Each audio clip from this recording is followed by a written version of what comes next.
সম্পদ সেই তো দেখে গোরা বইয়া জানি না রে, গোরার সম্পদ সেই তো দেখে, গোরা পদে প্রাণ সঁপেছে, গোরার সম্পদ সেই তো দেখে। আমরা রোজ আরতিতে, আমরা যারা গৌড়ীয় গগনে আশ্রিত হয়েছি সদ্গুরুর, সেখানে আমরা রোজ আরতিতে এই কথাটা বলি যে গোরার সম্পদ সেই তো দেখে, গোরা বইয়ার জানি না রে। কিন্তু যদি চিন্তা, শুনতে এত ছোট কথা, কিন্তু চিন্তা করলে দেখা যাবে যে আমরা সারাদিনই গৌর বিনেই চিন্তা করে, গৌর থেকে আলাদা নিজেকে মনে করে, আমি আলাদা আলাদা করে আমাদের চিন্তা করি। কিন্তু গৌরহরি হেন পরিস্থিতি নাই যে আমাদের সামনে আদর্শ দেখিয়ে যাননি যে কি পরিস্থিতিতে আমরা কি করব। তাই বলছে যে গোরা পদে প্রাণ সঁপেছে, গোরার সম্পদ। গোরার সম্পদ বলতে গৌরহরি কি সম্পদ রেখে গেছেন? একমাত্র গৌরহরি রেখে গেছেন যে আমাদের প্রেম সম্পদ। শুধু যে মানুষ, শুধু নিজের আত্মীয় পরিজন হয়ে যারা আসছে তাদেরই প্রেম করতে হবে, ভালোবাসতে হবে তা নয়। হ্যাঁ, মোর নাথ জগন্নাথ মদ্গুরু জগৎগুরু। আমার গুরুদেব যাকে পেয়েছি তিনি জগতের সকলের গুরু হওয়ার যোগ্য। সকলকে তিনি শিক্ষাদান করতে পারেন, তবেই না তিনি আমার গুরু। আর মোর নাথ জগন্নাথ, আর আমার নাথ, আমার যদি কেউ রক্ষক, পালক, পোষক থাকেন তিনি জগন্নাথ। তাই গৌর বিনে এই জগতে সেই জগন্নাথই গৌর রূপে আইলেন, এত তাড়াতাড়ি এলেন, এত কাছে এলেন। আর সেই গৌর হরি আমাদের জন্য একটাই জিনিস রেখে গেলেন যে পৃথিবীর যেখানে খুশি যদি আমরা যাই, হ্যাঁ, যদি আমাদের সেখানে যদি আমরা দেখতে পাই যে তিলকধারী গৌরহরির সেই প্রিয় বস্তু, যে তিলক ধারণ করে কেউ আছে, গলায় কণ্ঠী তুলসীর মালা, তাহলেই সে যেন মনে হয় আপন। বিশেষ করে বিদেশে এগুলো, হ্যাঁ, বিশেষ করে আমরা আমাদের চত্বরের বাইরে, বিদেশ বলতে অন্য দেশের কথা বলছি না, এই দেশেই আমাদের যেখানে বাড়ি ঘর তার এখতিয়ারের বাইরে যখন আমরা যাই, যে কোনো ট্রেনে, বাসে, ট্রামে যখনই আমরা কণ্ঠী দেখি আর যখনই তিলক দেখি, তখনই ভাবি এই তো আমার আপনজন। তাই এমন একটা টান অনুভব আমরা করি, যার ভিতরে এতটুকু ভগবানের বিশ্বাস রয়েছে সেই টান অনুভব করে।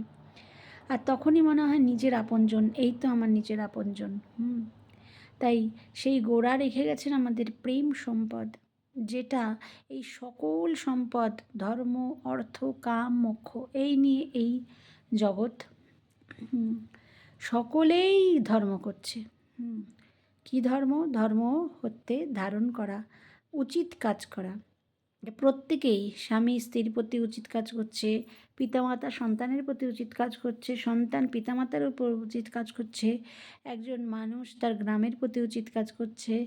হ্যাঁ, নির্দিষ্ট কাজ, উচিত কাজ বলতে নির্দিষ্ট কাজ, যেটা না না করলে আমি সমাজের থাকতেই পারবো না, সেই কাজ, নিত্যকর্ম, নৈমিত্তিক কর্ম, এগুলো আমরা সকলেই পালন করি।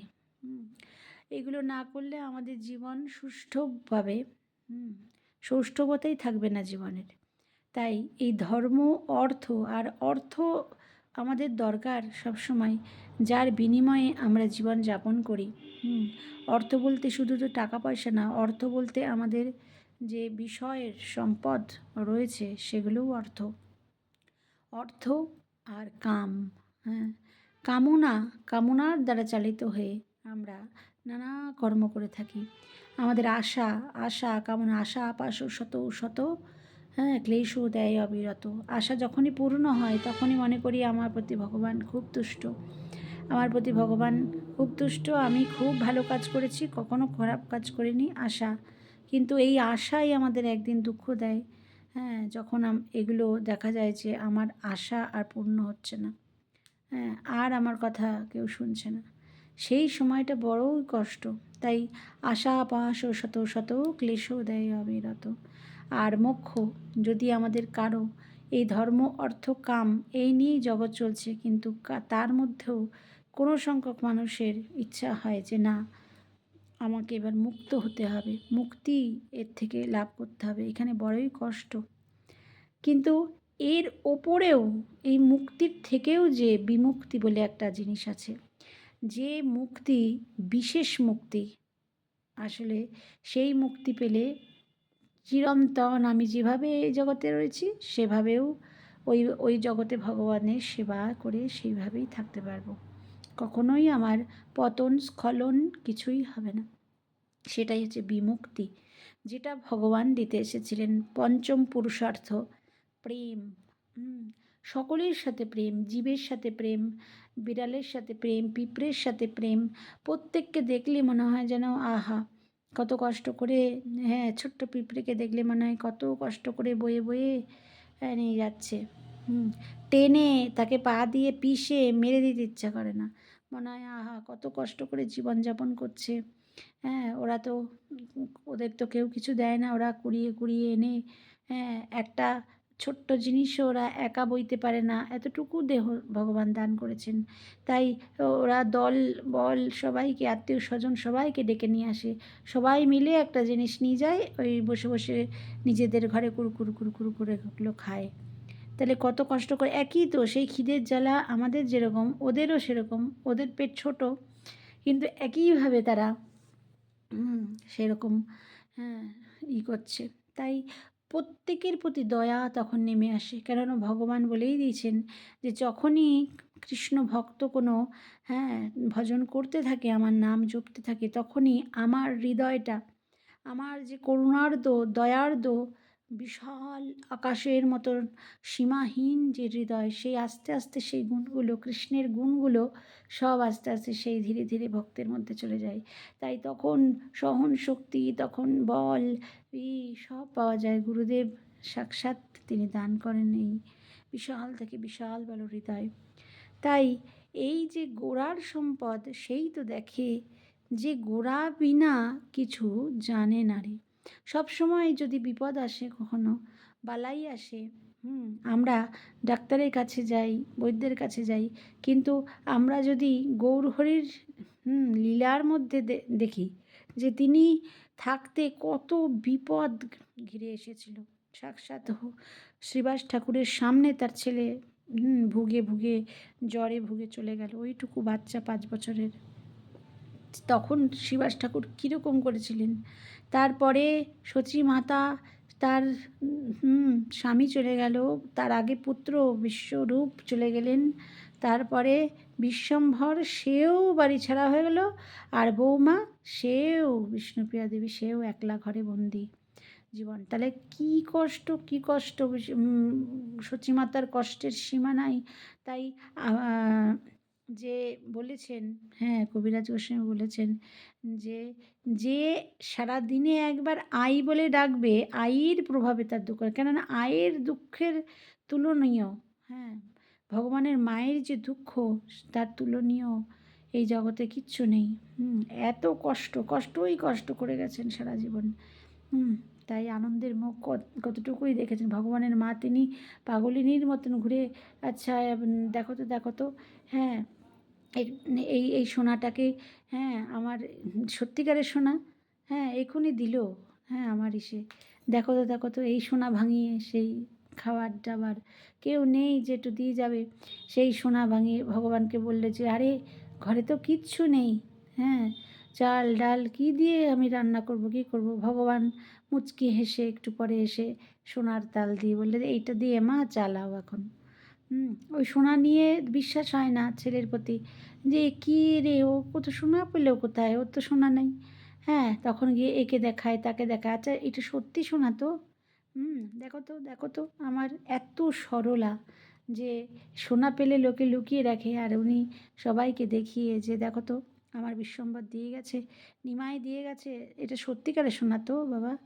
এই যখন যখন লোকে বলে হ্যাঁ এ তো সত্যিকারের সোনা, হুম, আচ্ছা আচ্ছা আচ্ছা আচ্ছা, তাই তাহলে যাই এটা বেচে দুটো চাল ডাল নিয়ে আসি, এরকম করে কষ্ট করে জীবন চালিয়েছেন। কলার পাতায় খেয়েছেন, লক্ষ্মী প্রিয়া দেবী থাকতে কলার পাতায় খেয়েছেন যতদিন ভগবান বাংলাদেশে না গেছেন। তাহলে সাক্ষাৎ হরি, সাক্ষাৎ লক্ষ্মী দেবী, লক্ষ্মীপ্রিয়া দেবী এখানে এসে দেখাচ্ছেন যে এই জগৎ হচ্ছে দুঃখময়, দুঃখের সংসার। তাই এখানে কষ্ট করেই বাঁচতে হয় জীবন যুদ্ধে।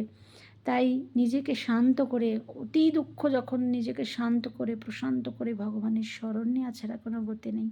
তাই আমরা সেই প্রেম, প্রেম যদি একজন আরেকজনকে প্রেম করি, আরেকজন আরেকজনের দুঃখে সহায়তা করি, তাহলে আমারও যখন ওই রকম দুঃখ আসবে তখন সেও ভগবান আমাকে কারো না কারো মাধ্যমে সহায়তা করবে।